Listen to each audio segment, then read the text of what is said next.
एक बार सभी बच्चे लाइव हो जाए। हमारी क्लास स्टार्ट हो चुकी है। एक बार सभी बच्चे जुड़ जाए आकर के सभी बच्चे जुड़ जाए। हमारी क्लास जो है स्टार्ट हो चुकी है। आज हम लोग को 2-3 केस जो है अब पढ़ने हैं नदी के, कि नदी को पार करने के लिए क्या सापेक्ष वेग होता है। यही 2-4 बातें चीजें और पढ़नी है, फिर जो है हम लोग न्यूमेरिकल्स लगाना क्या करेंगे, स्टार्ट कर देंगे। तो आज हेडिंग रहेगी हमारी, नदी को न्यूनतम मार्ग से पार करना। नदी को न्यूनतम मार्ग से पार करना हेडिंग है हमारी, नदी को न्यूनतम मार्ग से पार करना।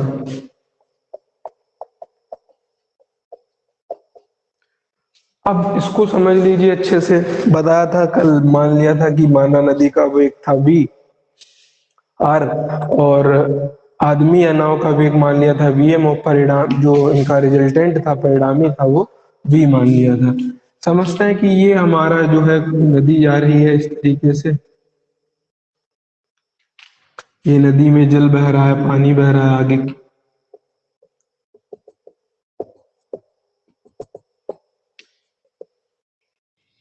और फिर कह रहा है नदी को न्यूनतम मार्ग से पार करना।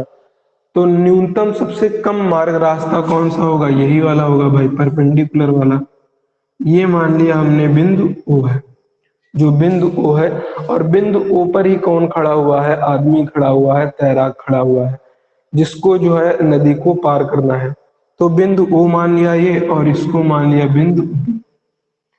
अब नदी का वेग ये है भाई हमारा, ये जा रहा है नदी का वेग।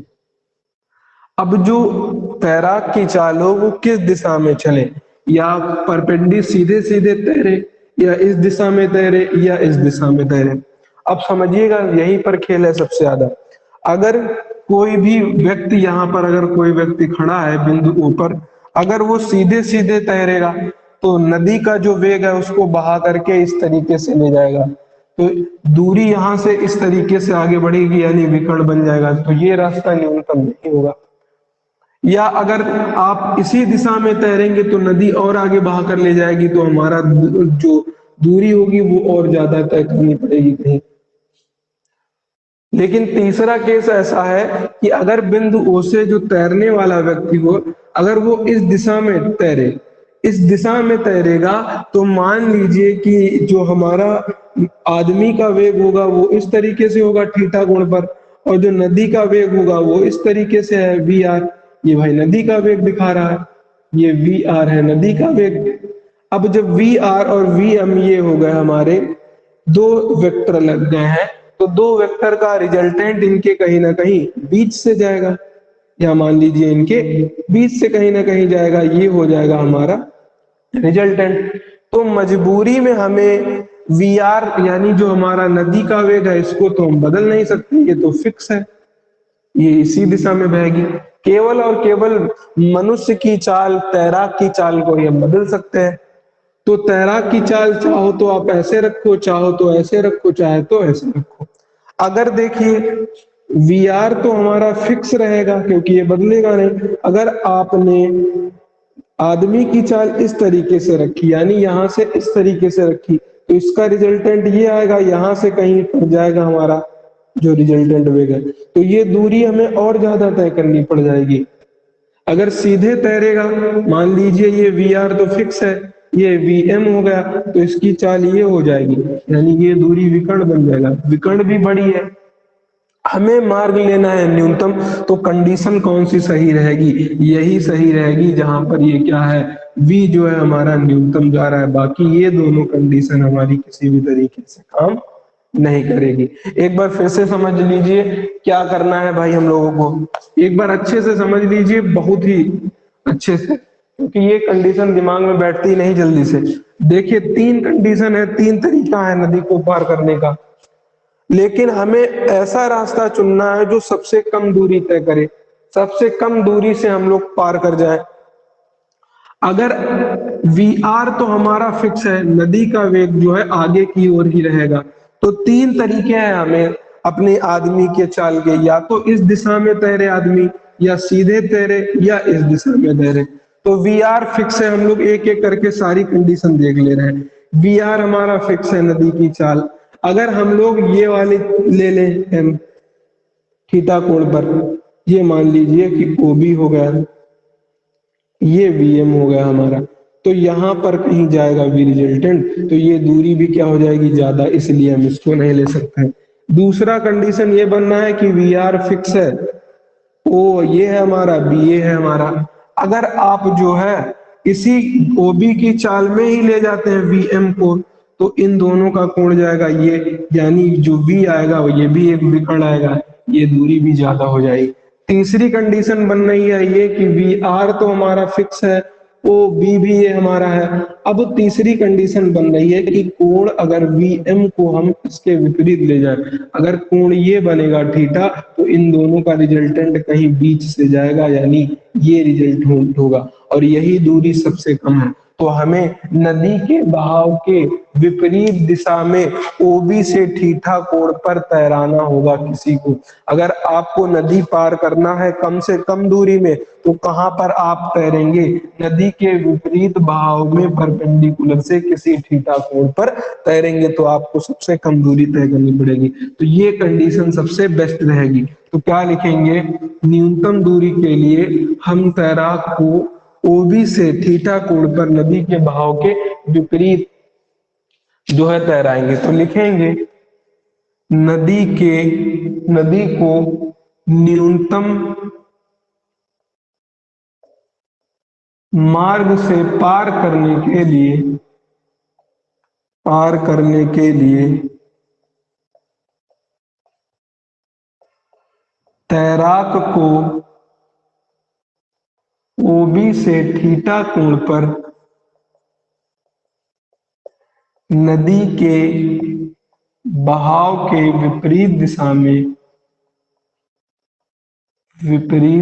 में नदी के बहाव के क्या है, विपरीत दिशा में, बहाव के विपरीत दिशा में इस प्रकार गति करनी चाहिए, इस प्रकार गति करनी चाहिए,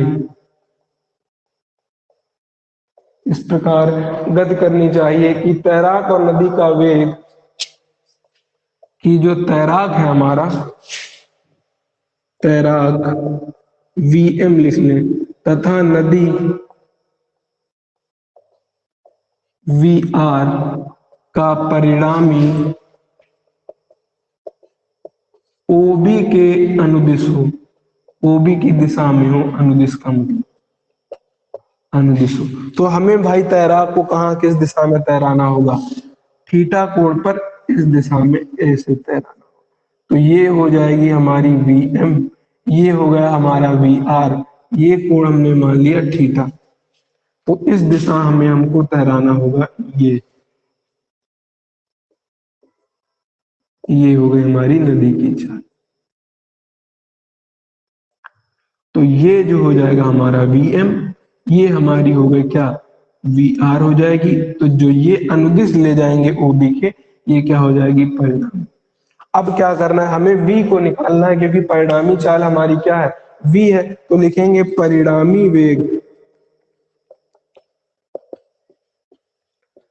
परिणामी वेग को निकालना है। तो बताइए यहाँ पर विकर्ण कौन बनना है, vm।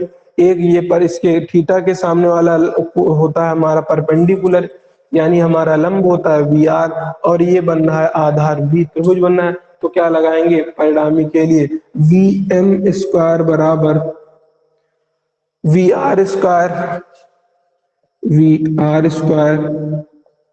प्लस में वी स्क्वायर प्लस में 2VR और v, और साथ में ही कोण कितना भैया दिया है, कोण हम लोग क्या मान ले, थीटा मान ले। क्या मान ले, कोण थीटा। लेकिन एक बात और बताइए भाई, VR और v के बीच का कोण कितना है, VR हमारा ये है, ठीक, और v ये है हमारा परिणामी अनुदिश। तो कोण कितना बनना है, 90।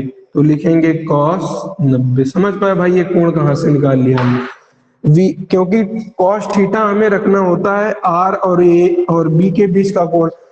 वी आर हमारा ये v है, इसके अनुदिश, तो दोनों के बीच कोण कितना बनना है, 90। तो हमने रख दिया cos 90। तो वी एम स्क्वायर बराबर वी आर स्क्वायर प्लस में वी स्क्वायर, cos 90 का मान 0, तो ये पूरा फैक्टर क्या हो जाएगा हमारा 0। अब हमें निकालना क्या है, v परिणामी, तो v को एक तरफ रखेंगे और वी आर स्क्वायर को एक तरफ रखेंगे भाई, यही तो है। तो v क्या रखेंगे एक तरफ और बाकी को एक तरफ, तो v स्क्वायर बराबर हम लोग क्या लिख सकते हैं, वी एम स्क्वायर माइनस में वी आर स्क्वायर, v निकालना है तो लिखेंगे V M square V R square और अंडर रूट, ये आ गया हमारा परिणामी वेग। एक बार कमेंट करिए ये बात आपको समझ में आई है कि नहीं, एक बार कमेंट करके बताइए परिणामी वेग जो है आप लोग निकालिए कि नहीं। ये दो वेक्टर होते थे, अगर हमारा वेक्टर ए दिया है और वेक्टर अगर हमारा बी दिया है, इन दोनों के बीच जो परिणामी आर होता था, आर बराबर हमने सूत्र याद कराया था, आर बराबर ए स्क्वायर बी स्क्वायर प्लस में 2ab cos थीटा। तो यहाँ पर परिणामी आर होता था सबसे बड़ी भुजा, यहाँ पर आर कौन बन जाएगा वी एम स्क्वायर, और ए और बी कौन बन जाएगा वी और वी आर, तो लिखा V square V R square plus में वी स्क्वायर, और इन दोनों के बीच का कोण थीटा होता था, लेकिन यहाँ पर कोण थीटा कितना आ रहा है 90, cos 90 0, तो ये पूरा फैक्टर क्या हो जाएगा 0। चलिए एक बार ये बताइए ये पूरा जो v परिणामी वेग निकाला है समझ में आया है, कंडीशन समझ में आई कि नहीं।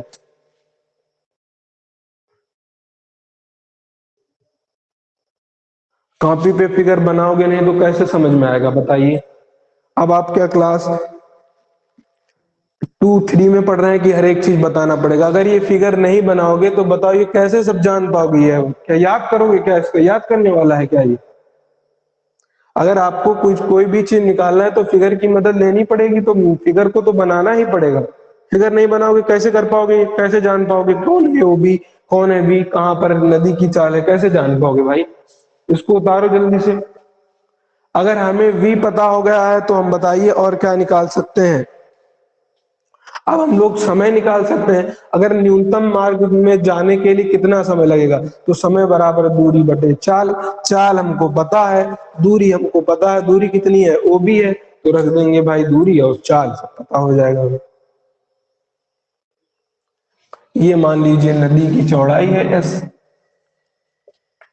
नदी की चौड़ाई कितनी मान ली एस, तो समय बराबर दूरी बटे चाल, दूरी हो गई एस, चाल ये निकल गया, आगे आ गया।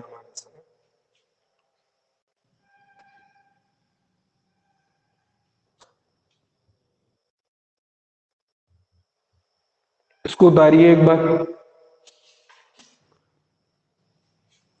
वीडियो जो है उस पे अपलोड नहीं हो पा रहे हैं, थोड़ा जो है दिक्कत चल रही है वहाँ लैपटॉप पर, 1 2 दिन में, इसीलिए वीडियो ज्यादा बड़ी भी नहीं बनाई जा रही ताकि एक साथ ना देखना पड़ जाए। तो एक बार इसको उतार लीजिए अच्छे से फिर आगे बढ़ा जाए, सभी लोग समझते रहिए। किसी को अगर कोई पॉइंट ना क्लियर हो रहा है तो एक बार कमेंट कर दीजिए, फिर आगे बढ़ाया जाएगा। इतना उतार दिया आप लोगों ने।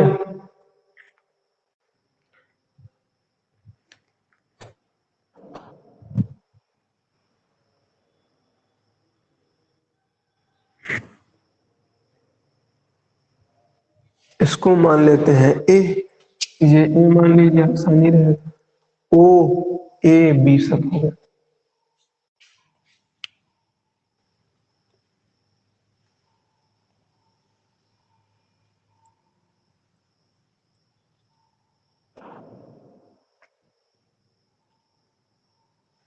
उतार लिया, कमेंट करिए उतार लिया कि नहीं।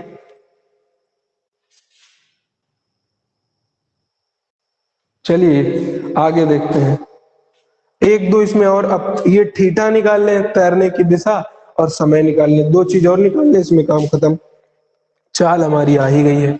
चलिए देखते हैं, तैरने की दिशा निकाल लीजिए।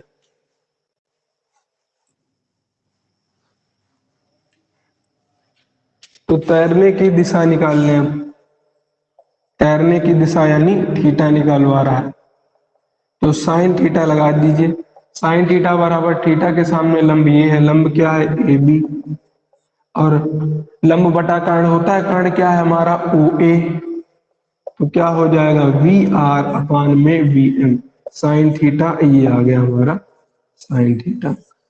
अब क्या लिखेंगे, पार करने में लगा समय, नदी को पार करने में लगा समय, समय बराबर क्या होता है, दूरी बटे चाल। बताइए भाई दूरी कितनी है हमारी एस, चाल कितना रखेंगे हम लोग वी, और क्या आ जाएगा एस अपॉन चाल कितनी हो जाएगी अंडर रूट के अंदर V M square minus V R square, ये हो गया हमारा टी आंसर। चलिए इसको भी उतार लीजिए एक बार। समय बराबर दूरी बटा चाल रखा है इसमें।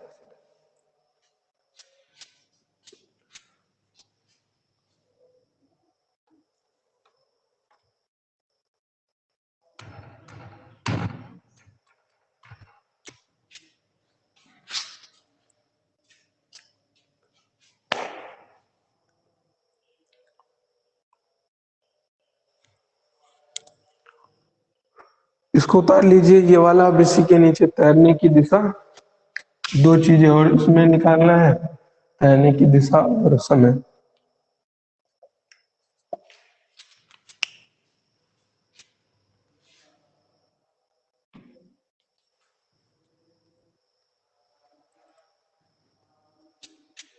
वी एम स्क्वायर माइनस में वी आर स्क्वायर,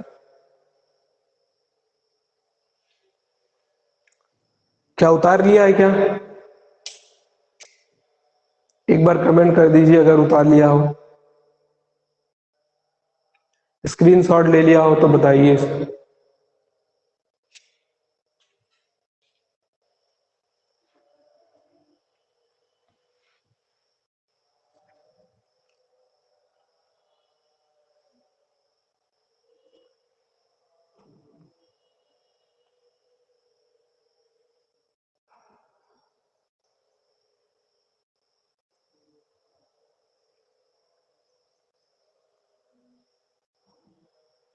स्क्रीनशॉट ले लिया होगा। एक बार और ये बता दीजिए, ये जो पढ़ाया है आज, ये बात सारी क्लियर है, समझ में आई है? अंशी, अनुष्का बताइए क्या आपको हर एक चीज क्लियर है कि नहीं? एक बार कमेंट कर दीजिए कि दोनों चीजें क्लियर है कि नहीं। जो कराया है चाल निकलवाई है समझ में आ रहा है?